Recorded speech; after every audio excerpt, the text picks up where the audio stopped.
The Philippine Nurses Association of Nevada now brings you FilipiNARS, news and features about the Filipino-American nursing community and beyond. And now, here's your host, Doris Bauer. Well, hello and good evening to all of you FilipiNARS listeners and followers. Magandang gabi po sa inyong lahat. Thank you for joining us today. We do really appreciate it. And of course, as you know, FilipiNARS is a public service project of the PNANV, or the Philippine Nurses Association of Nevada, in collaboration with PHLV Radio. So today, we are going to talk about professional development for nursing and also listen to some FilipiNARS news on what's going on in our community. And we are excited to have here with us in the studio Ms. Jessica Lilang, who is our field reporter. Welcome back, Jessica. Thank you. And joining us from Reno via Zoom is Dr. Victoria Squire, PNANV Secretary, and our special guest, Dr. Vanessa Rojas. Welcome, ladies. Yeah. Good morning. Good morning to you guys up there in the north part of the state, right? Okay, so Dr. Squire and Jessica Lilang are co-hosting today. So thank you very much for joining us. And I just would like to let you know that our special guest, Dr. Vanessa Rojas, is an experienced nurse who has worked in a variety of nursing specialties. Most meaningful to her, Dr. Rojas has worked in mental health and is a current nursing professor. So Dr. Rojas considers herself as a lifelong learner and earned her doctorate in nursing practice in 2022 and recently became a licensed as an advanced practice registered nurse. And currently, she also works at a med spa as an aesthetic nurse and nurse practitioner. Welcome, Dr. Rojas. Thank you. Good, good. And of course, Ms. Jessica Lilang is part of our PNANV, and Dr. Squire also PNANV board. Okay. So then, but before we get to our professional development discussion, let us hear what Jessica Lilang has to say. Jessica? Thank you, Ate Doris, and hello, FilipiNARS audience. Again, my name is Jessica Lilang. I'm an RN and a field reporter for FilipiNARS. Today, I'm excited to bring you the highlights of the events that recently happened affecting the nursing and Filipino-American community. Just recently, the FONN and NAC Nurse of the Year Awards 2023 Gala was held at the Red Rock Country Club here in Las Vegas. The FONN, or the Future of Nursing in Nevada, is hosted by the NAC, the Nevada Action Coalition. The PNANV has been a supporter of these recognitions for nurses, and I'm proud to announce this year's Nurse of the Year Awards. Nurses Choice 2023 Nurse Advocate of the Year is Carla Perez of the Valley Health System. Nurse Advocate of the Year is Jeanne Reeves. Nurse Executive of the Year is Giselle Corpus. Nurse Entrepreneur of the Year is Anne Henning. Nurse Innovator of the Year is Brittany Van Roy. Nurse Educator of the Year is Dr. Tracy Johnson Glover. Home Health Hospice Nurse of the Year is Christy Denny. Nurse Researcher of the Year is Heather Spalding. Nurse Case Manager of the Year is Miss Elizabeth De Leon Gamboa, PNA's very own. Yay! Future Nurse Leader is Tyler Hamblett. CNA of the Year is Madeleine Bradley. FONN Diversity Award is Dr. Kimberly Foxworth. 2023 Dignity Health Dr. Susan Adamek Award is Diana Gladstone. 2023 NAC Dr. Susan Adamek Award is Linda Pollock. The Community Partner Award was given to Goodwill of Southern Nevada. At this event, nursing scholarships were also awarded at this event. We are looking forward to next year's event, and for more information on the activities of the Nevada Coalition, please visit their website at nvactioncoalition.org. Also, the PNANV was invited to speak at the Southern Hills Hospital DEI program. DEI, as you may know, stands for Diversity, Equity, and Inclusion.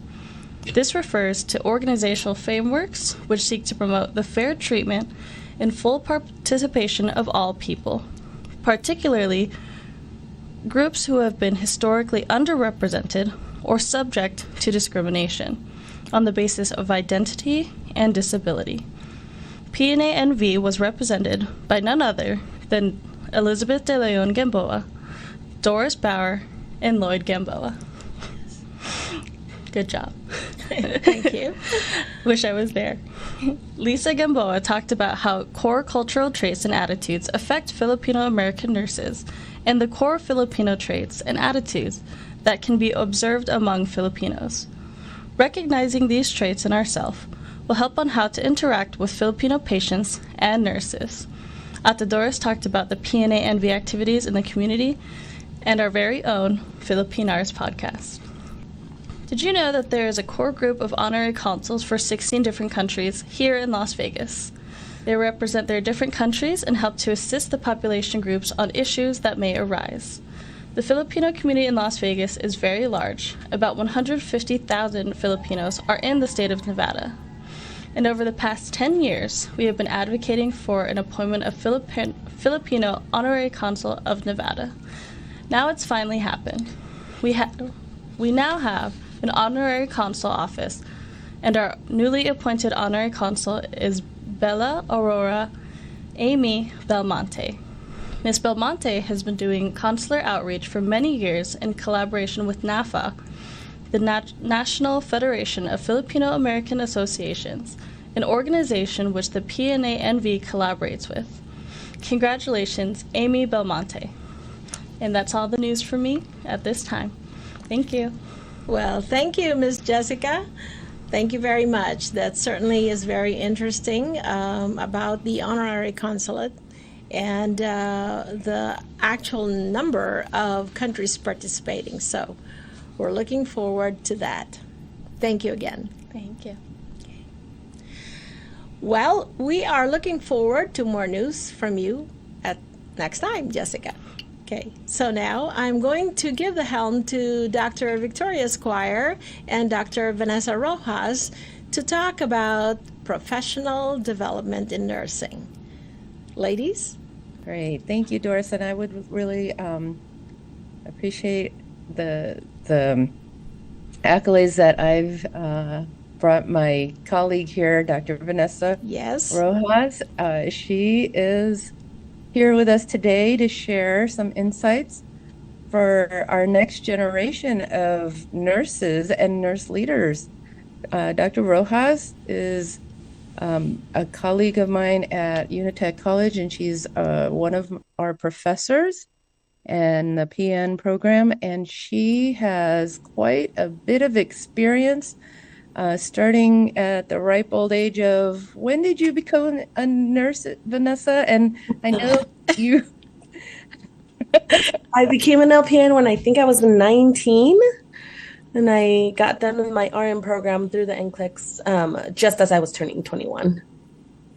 And she is now Dr. Rojas, Yeah. completing her DMP and APRN. And I would love to hear about your journey and professional development from your perspective, because you've got quite an interesting background, and would love to hear about that. For sure. Yeah. So I started, I knew I always wanted to be a nurse. I just didn't realize what path I was going to end up in as an APRN. So I went to school in Utah. I did my 2 years of LPN and RN, so it was a bridge program. I did them over there. And then I got married like a month after graduating. Then I started my bachelor's program 2 days after that. And that was here in Reno. And I finished my bachelor's. I was working at a mental health facility, and I loved what I was doing. I absolutely love mental health.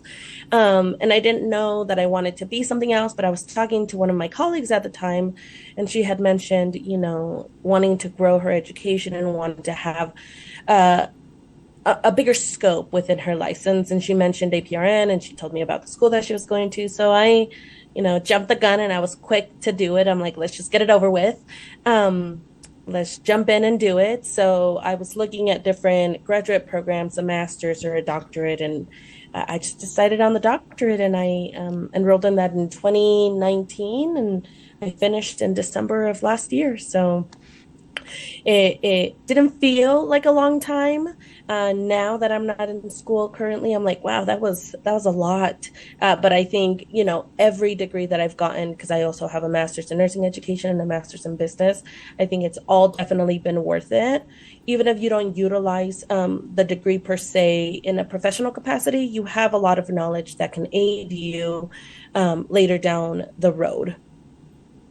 Great. That is so amazing for the amount of time you spent getting all that right before a pandemic even. Yeah. Yep. And then the pandemic brought its own challenges, right? Clinical sites were closed, and we were working more hours than most on the floor. But, I feel like if you love nursing and you love what you do, there's always going to be a part of you that keeps nagging at you to keep learning. And I feel like that's what's kept me motivated so far, just wanting to expand my knowledge, wanting to be the very best I can in the healthcare field. So what advice would you give to someone just starting out if they're not ready for all of that? And nothing wrong with taking your time getting there, right? No, there definitely isn't. I think my mom, she calls me her little brain burner, because she's like, you're going to run out of brain cells before the end of your life because you're just burning through them at a young age. I think, the best advice is take your time and be passionate about what you do. A lot of people go into nursing and it's the right field for them. A lot of people go into nursing and maybe they feel like it isn't just because they're not comfortable with the skills yet. Give it some time. Let yourself kind of sink into the rhythm of what nursing really is, and you'll find that there's a passion behind healthcare. It isn't just a job that we go to get a paycheck. It really, it really takes passion, and it really shapes you into being a better human being. So just taking your time and finding the why behind what you're doing, right? What is the reason for you to go into nursing? Maybe it's a relative, maybe it's your children, maybe it's a lifelong dream that you've had. When the going gets tough, during nursing school, or when you're taking your boards, or even when you've had a really rough day as a nurse, you always have to go back to that why. Remind yourself of why you're doing it. And I think that really helps ground people. Awesome. Thank you. How about let's talk about, the things that are required with professional development. If you're just looking at, this is pretty daunting to have so many CEUs every 2 years or every time you renew your license. What types of continuing education would you recommend? There's formal and informal methods of professional development. They're called CPDs, continuing your professional development, and there are some that are mandatory, and it changes from state to state. In the state of Nevada, you're required to have 30 hours of CEUs with the 1 hour, 1 time 4-hour class of bioterrorism, and then a 2-hour course in cultural competency. So those are the 4 now. Oh, are we up to 4? So those are the 2 that are absolutely required, regardless of what license you hold as a nurse. Those are the 2 that are required. But everything else, really, you have the opportunity to choose and pick what you want to either reinforce your knowledge with or learn it for the first time. So, look at what's out there. There are different organizations that offer continuing education. If you visit the Board of Nursing site, they offer free continuing education, which I know is important because it can get a little bit expensive, keeping up with the CEUs that are required for the different licenses that you have. So just looking at what's available out there, different, like the American Nursing Association, the American Association for like critical care nurses, they offer different ones. And oftentimes if you're a member, especially if you're a student as a member, you get them at a discounted rate. And also consider that if you continue your education, meaning that you're going to get another degree in the field of nursing, those also count towards your professional development. So oftentimes people don't realize that, and they're spending a lot of money trying to do the 30 hours that are required, when a lot of times your transcripts can also be utilized for continuing your education, because you're building a knowledge, right? That's what CEUs are, continuing to build your nursing knowledge. Very good, very good. Let me just segue on that 1 second. I just want to let everyone know, and both Victoria and I are part of the PNANV Educational Committee. So every year, the PNANV offers 2 seminars, which is approximately between 5 to 6 CEUs, relevant and current to the nursing practice. So that may be something that you can look into. Thank you, Doris. Yes, we definitely offer CEUs, and most nursing professional organizations do that. Any that you're participating in, Dr. Rojas? I'm part of the American Nursing Association, the American Association for Nurse Practitioners. I'm part of a few, and I just can't think of all of them off the top of my head. But the reason behind that is because I want to, the reason that I joined these organizations is to keep myself informed with news that is affecting your license and is affecting your career as a nurse. And I think if there's one piece of advice that you take from this talk today is, don't be afraid to join those organizations. They're only there to help you. They're only there to support you and be the voice behind who you are as a nurse.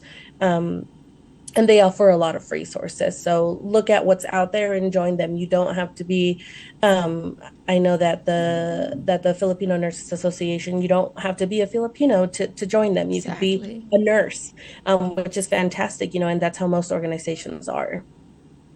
Right. And I'm aware you're engaged in some research. I also am aware that research grants are available through some of these organizations as well. Can you tell us a little bit about what you do to tap into those resources? Yeah, so I kind of went into research through my doctoral program. It was a requirement to get involved and to choose a topic that I would further increase what's available out there. I chose mental health because that's the field that I, fell in love with as a new nurse, and I chose mentors from within the community in Reno to kind of join the research and be a part of the change that I was trying to create, which was to help nurses work through trauma when they work in mental health settings, because oftentimes we focus working through trauma with the patients that we're caring for, but not necessarily the nurses who are also seeing those things on a day-to-day basis. So I got involved through it that way. But if you go through whatever nursing organization you're in, there are also opportunities there, and oftentimes they offer scholarships. So it's important to look at what's out there. You're not going to be writing a 100-page paper. You're just going to be involving the community or providing information on a survey. So some of them can be as simple as that, and you're helping grow the research out there for nurses in the healthcare field. That is so awesome, and I really appreciate that you're addressing the mental health of us nurses, because we are pretty impacted by the type of work we do, especially in light of a pandemic. Can you tell me a little more about the work you do in that area? Mental health. Yeah. So I started as a floor nurse for a mental health facility in Reno in 2018. And I just left it last year. And the only reason that I left is because, my schedule got too busy. I was doing my clinical hours to finish my my doctoral program. So I was wearing too many hats. So I just decided that it was the right time to slow down my work there and go on to the family route, which is what I have my licensure in as a nurse practitioner. But ultimately, the work that is being done with mental health in Reno, I think is pretty impactful and pretty meaningful. I think, all of the clinicians and therapists and psychiatrists that are out there who serve the mental health population in Reno are pretty special. They really try to do their best to provide them with all the resources that are needed. Unfortunately, they're also super saturated with patients, and it can be quite difficult to get into those facilities to even be seen, or in with a therapist to be seen. So a lot of the work that we were doing was to try and make that work available, or those settings available to patients, whether it be minors or adults or an outpatient setting or a residential. We were working towards kind of helping the entire population get seen if that is what is needed, just because the reality of it is, mental health facilities aren't the only facilities that are seeing mental health patients. We're seeing it across all settings: OB, pediatrics, adults, geriatrics. It's just the reality of the world now. Wow. Right. Wow, that's pretty impactful that you're involved in that. And you know what call to action? I would have one for all us nurses in wherever you are. For us, particularly in Nevada, I think it's really important that we know this is already a growing trend, and that we should get out there and start involving ourselves, knowing that there is a need, a great need. For sure. And not being afraid to speak up, right? Oftentimes, like I've mentioned, I know that a lot of organizations are going towards a culture of safety within their workplace, which is fantastic. But the topic about mental health for nurses and for employees is not talked about really. So don't be afraid to be that change. Sure, there might be some pushback, but there's always pushback when we're trying to do something right. So don't be afraid to be that person who tries to advocate for those changes, who tries to advocate for mental health days, who advocates for, I'm seeing something in the field that is causing trauma to me. So let's talk about a way to fix it, or let's begin talking about different ways to try and solve it. That's so awesome. I think one of the best ways doing that is getting involved on not just these professional associations, but to get in the thick of those decision-making positions, like maybe governance or other organizations where your voice as a nurse can impact the decisions that are being made about those things. Anything to say about that? Yeah, no, absolutely. And I think that's why professional development is such a huge topic, right? You can get involved in a couple of different ways to be the voice that is heard when those decisions are being made. You can get involved with professional organizations like the ones we had mentioned and other ones, but you can also get involved within your work setting. This is why professional development is important. You want to be in a leadership position because you want to be the person who is involved in making those choices. It can be hard for organizations sometimes to make decisions when they're not the ones who are dealing or managing the patients on a day-to-day basis or on an hour-to-hour basis. So they're not seeing that there are flaws in the system. But if you're working on the floor and you're providing patient care, you're seeing those flaws and you're being affected by them just as much as your patients are. So if you're in a leadership position, then you can go advocate for the need for the change. So don't be, I know it can be scary taking on a nursing supervisor role or being the charge nurse or whatever that leadership role may be in your organization. But, nurses have very thick skins and they tend to step up to the role that they're given. And they excel usually, which is what makes the nursing field so meaningful across the country. Right. I'm really impressed with the initiative that you take. Being as young as you are, I would love to hear what possessed you to step up at such a young age to really lead. I mean, I am aware that you've been in leadership and have led in a clinical setting. What was that like for you when your peers are perhaps much older or more seasoned as nurses? Yeah, I kind of just got the opportunity handed to me. I wasn't really looking for that leadership role yet, just because inside of me, I didn't feel like I was ready, like most of us, right? We get scared of the the unknown. And I had the opportunity, and I had a lot of reflection to do. And I said, I'm going to try it. If I can't do it, or I'm not ready at this moment, then I learned a valuable lesson that I have to grow in that field. And I'm sure I'll have the opportunity later on. Thankfully, I had a lot of support from the peers that I worked with. I absolutely loved, I've loved everybody that I've worked with. I think they did a really good job kind of, wrapping around me, because they knew that I was younger. They knew that I didn't have the background that they had. So I got a lot of support from them. And it was really rewarding, because I was with, as well as with the executive team, I was making a difference to the nurses, and for the nurses and for the patients, really for everybody, to make the organization the best that it could be. So it was really rewarding. There were obstacles for sure. There were times where I'm like, oh my gosh, this is so difficult, or waking up was kind of difficult, and getting motivated to go to work. But at the end of the day, it was always rewarding. I think what motivated me is, I always say this to everybody, it's like, the worst anybody can tell you is no, or you're not ready. You will always have the opportunity to be the advocate for your own license and what you're ready or not ready to do.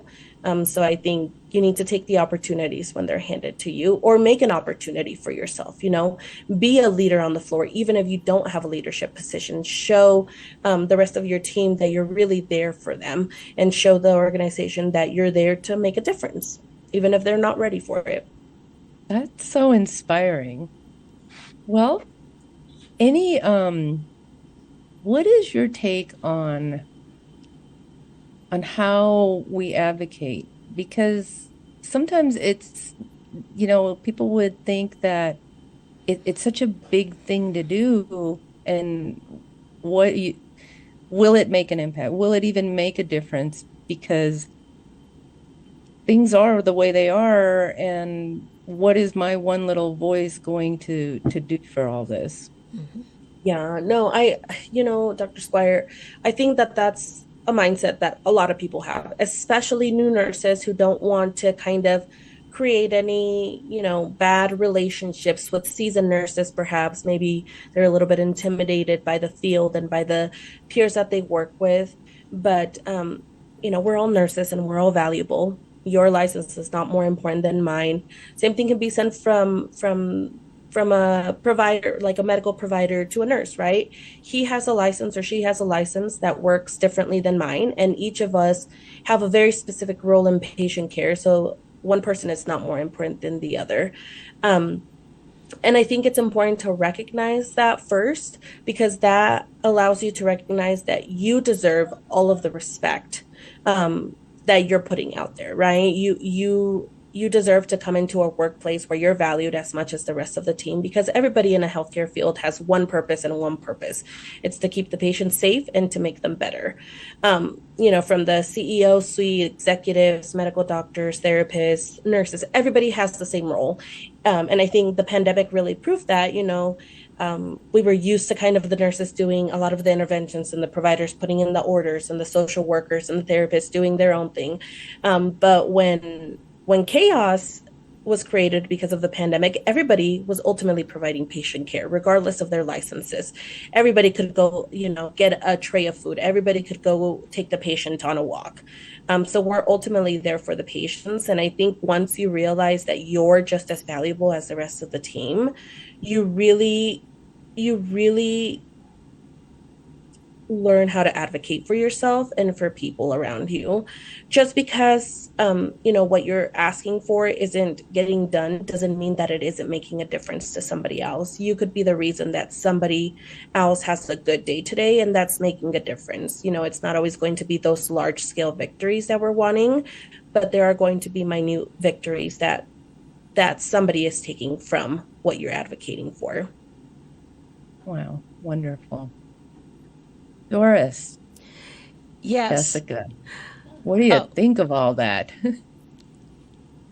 That's pretty what thoughtful she's saying, insights. what Dr. Rojas is saying is really, truly impactful for me. My hat's off to you, Dr. Rojas, for taking your elevation of your professional development at an early age. And for some of us, and for some of the other nursing providers who basically life happened and everything was put to the side, it's still an inspiration for us, that, and we do realize now that exactly professional development is really important in patient care.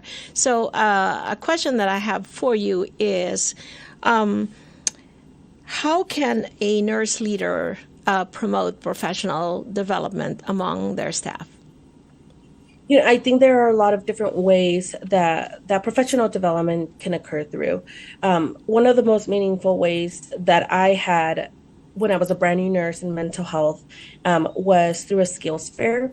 You kind of learn, you kind of use certain skills and don't use others when you're in specific fields. And it can be true for mental health, OB, pediatrics. They all kind of require their own little niche of skills. But I really, when I was at that facility, we had a fantastic nurse educator. She'd been there, I think she said she'd been there 1 year after the facility had opened. So she had been there for many, many decades. And she did a skills fair where she was really gauging our knowledge. It wasn't really a test to see, you pass or you fail. It was to gauge a knowledge of our baseline kind of skill set. Mm-hmm. And then she worked with us one-on-one. So that was a really good informal way of professional development through, skills building and then working with us one-on-one. But there's also formal ways, you can do the online CEU classes, you can take a video course or read through a textbook, whatever that might be.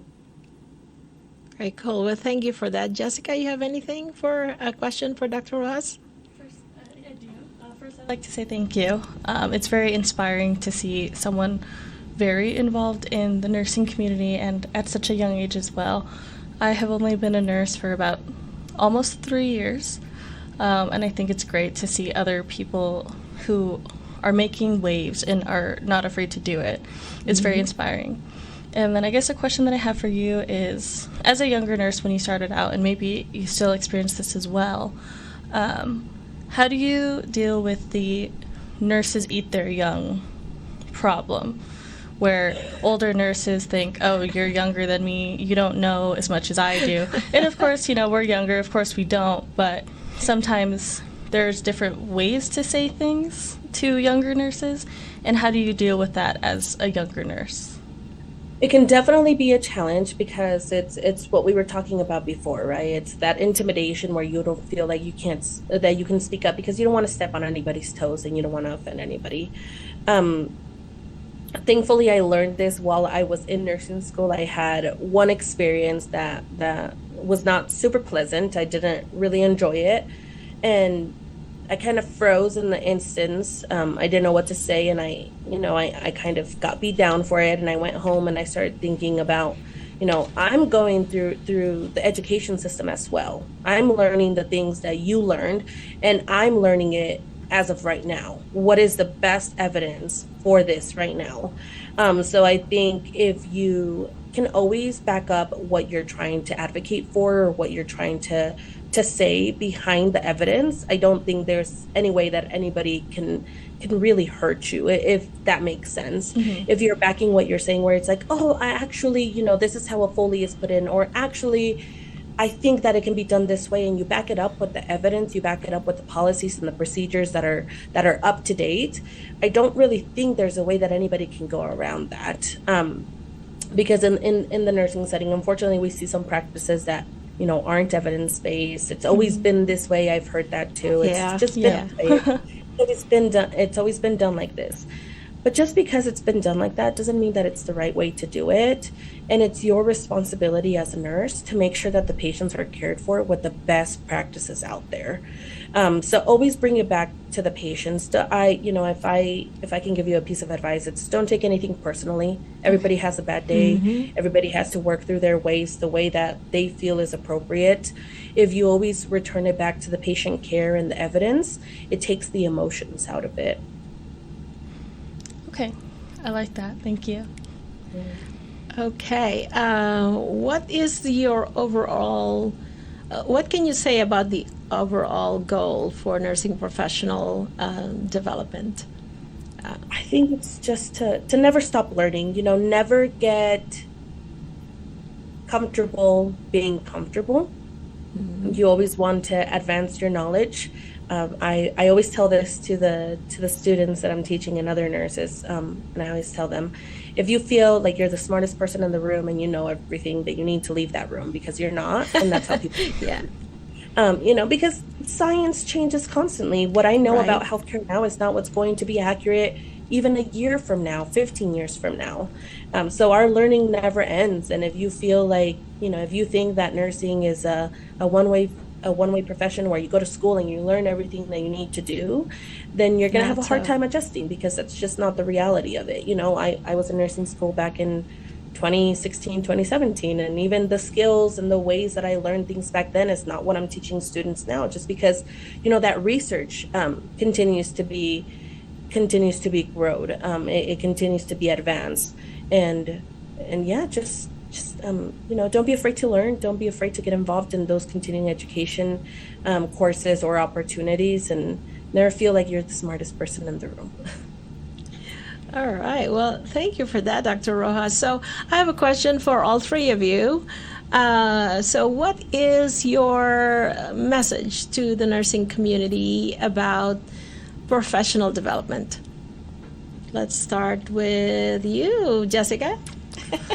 Put you on the spot. Man, my message for the nursing community for professionalism, I did like what Dr. Rojas says, is don't be afraid to get involved. I think in my past few years with PNANV, that's definitely something that I've adopted, because sometimes I'll blink and then there's so many projects to be involved in that are important. Like with FilipiNARS, we're always talking about something that's important. With FAPCOR, we started off with mental health and how it affects Filipinos and health in general, how mental health is as important as physical health. And I think I guess my thing would be knowing yourself and your strengths and Very good. And your weaknesses. That way, as a professional in the nursing community, you can bring to the table what you know will not only help you, but also help others. That's awesome, Jessica. Thank you. And yes, we do need young people like you to join organizations like the PNANV and other organizations, professional nursing organizations as well, because they can mentor you, they can guide you into what's important, and can lead you to where you want to be and where you want yourself to be developed, right? Yep. Right. Thank you. We need young people like you. And Dr. Rojas, too. I'm not saying that you're not young, Victoria. No, I love it. No. Encourage our next generation. That's right. Really get out there. And, I think what my message would be is that you're not too young, nor are you too old to just get started. It's, I don't particularly like that saying where you subscribe to fake it till you make it. I believe with so many resources available to us, there's no reason why we can't learn the things that we, feel that we might have an area of weakness, or we don't feel completely comfortable with, bringing that forth. And you're the expert of what you know and your area of expertise. And if you, dig into it and be that, because you could be led by your interest, right? So not everybody is going to be, that's the beauty of nursing, is that there's so many specialties to be involved in. And if that's your passion for that particular area in your setting or wherever you are, there's no reason why you can't just dive into it and be that expert for that particular thing, right? So Right. then your credibility, because it's what you love and what you're passionate about, that really impacts your message, because it's genuine, it's authentic, and that's what I mean by not faking it till you make it, because you don't have to know everything, but Right. you can be the expert of what you do know and share it, because really professional development is developing those interests that you have, that you're uniquely able to voice out there in the world and influence because of your passion for it.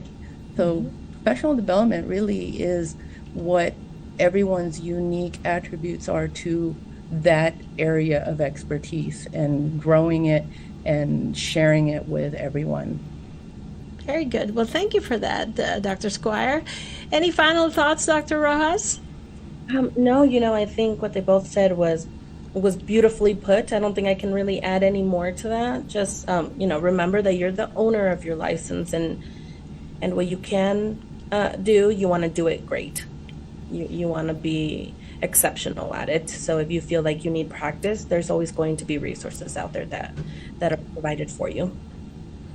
Well, very good. Thank you so much. That was a very, very good discussion, by the way, and I would like to thank all of you for coming to our program today. We appreciate you all, especially you nursing educators out there. So thank you, Dr. Victoria Squire, Dr. Vanessa Rojas, and of course, Miss Jessica Lilang, for all you do and for coming to the program today. And to our listeners, we leave you with this. Continuing professional development, or what we now call a buzzword like it's CPD, is an essential aspect of nursing that enables us nurses to keep our knowledge and skills up to date in order for us to maintain a high standard of nursing care through competent practice. So nurses who engage in CPD are more equipped and better prepared to provide the quality of care to patients and to communicate more effectively with patients and our teammates. CPD also fosters career advancement and actually leadership growth for those who want to elevate their nursing responsibilities. So professional development is vital to nurses' lifelong learning, and it is an essential aspect of maintaining our professionalism. Thank you very much for joining us today. Thank you for giving us the privilege of your time. Until next time, this is Doris Bauer, your FilipiNARS host, signing off for now. The Philippine Nurses Association of Nevada has just brought you FilipiNARS, news and features about the Filipino American nursing community and beyond.